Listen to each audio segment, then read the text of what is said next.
তুফান খুব ভয় পাইছি রে। তো গাইস, আপনাদের সবাইকে স্বাগত জানাই বং রিঅ্যাক্টর চ্যানেলে আরো একবার। তো আজকে আমরা কথা বলতে চলেছি হচ্ছে শাকিব ভাই দ্য মেগা স্টার শাকিব খানের নতুন মুভি তুফানের ট্রেলার নিয়ে। ঠিক আছে, সরি টিজার নিয়ে, যেটা হচ্ছে শুধু ট্রেলারের মধ্যে লাখ লাখ লাখ লাখ ভিউজ পড়ছে। ঠিক আছে, তো অভাবনীয়। তো গাইস, রায়হান রফিকের কথা বলবো যে রায়হান রফিকের কিন্তু পরিচালনা, ওনার ডাইরেকশন কিন্তু একটা আলাদা লেভেলের। ঠিক আছে, জাস্ট দারুণ। আমি আশা করিনি যে টিজারটা এরকম বার হবে, আর মানে অভাবনীয়। আমি বাংলাদেশের এরকম মানে টিজার আমি আগে কোনোদিন দেখিনি, সত্যি বলছি। এই প্রথম দেখলাম আমি এত হাই লেভেলের। ওয়াও, জাস্ট আমি অবাক হয়ে গেলাম। তো বন্ধুরা, বাংলার ইতিহাসে কিন্তু এই টিজারটা লেখা থাকবে।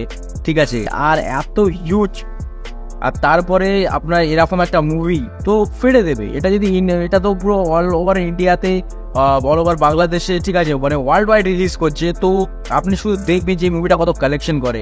রায়হান রফিককে আমি অবশ্যই একটা থ্যাঙ্কস জানাতে চাইবো যে এমন সুন্দর একটা মুভি কিন্তু বানানোর জন্য। টিজারটাই এমন, তাহলে আর ভাই চঞ্চল চৌধুরী, ওনার কথা আমি পরে আসছি।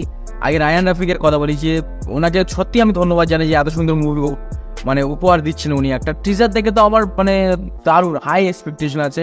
এখন দেখা যাক, যখন মুভি আসবে দেখা যাবে। বন্ধুরা, একটা হাই এক্সপেকটেশন ট্রেলার বলা যায়, যেটা আমি আগে বললাম।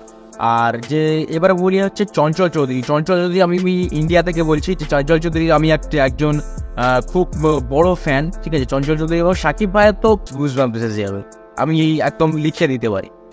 শুনবেন আপনারা ট্রেলারটা গিয়ে দেখবো। গাইস, ওয়ান শট রিভিউতে আমি বলতে চাইবো, একটাই কথা বলতে চাইবো যে ঘুমন্ত সিংহকে কিন্তু, সিংহ যখন ঘুমায়, ঠিক আছে, তখন কিন্তু দেখতে ভালো লাগে। সিংহ যখন জাগে সেই রূপটা কিন্তু আপনারা বুঝতে পারছেন না যে কেমন হতে চলেছে। তো এখানে শাকিব ভাই হচ্ছে একজন বাঘ। ঠিক আছে, একজন বাঘ যিনি ঘুমাচ্ছেন, তাকে কিন্তু জাগিয়ে দেওয়া হয়েছে কি নিয়ে? হাতে বন্দুক নিয়ে, আর তার সঙ্গে কিছু লোকজন নিয়ে। তো আপনি ভাবুন যে তিনি কি করতে পারেন। একটা থাবায় কিন্তু তিনি পুরো ইন্ডাস্ট্রিকে ছিঁড়ে দিয়ে চলে যাবেন। তো সেটাই হতে চলেছে। তো দেখা যাক, টিজার এসছে, পরে ট্রেলার আসবে এবং পরে ফুল মুভিটা আসবে।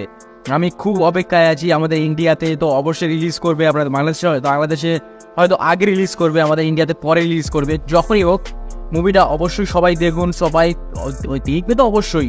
আপনারা সবাই দেখুন, বাংলাদেশের এই মুভিটাকে এত উঁচু অবধি পৌঁছে দিন যে মানে হলিউডেও যেন ভয় পেয়ে যায়।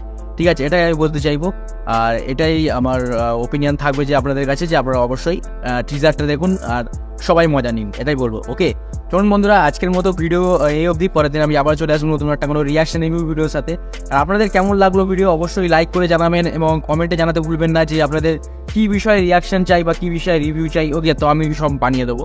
ঠিক আছে, চলুন গাইস, আজকের মতো এই অবধি। পরের দিন আবার দেখা হচ্ছে। আর আমার ভিডিও যদি ভালো লেগে থাকে তাহলে চ্যানেলকে সাবস্ক্রাইব করতে ভুলবেন না। চ্যানেলকে অবশ্যই সাবস্ক্রাইব করে দেবেন। ওকে, চলুন, জয় হিন্দ, জয় ভারত, আবার দেখা হচ্ছে।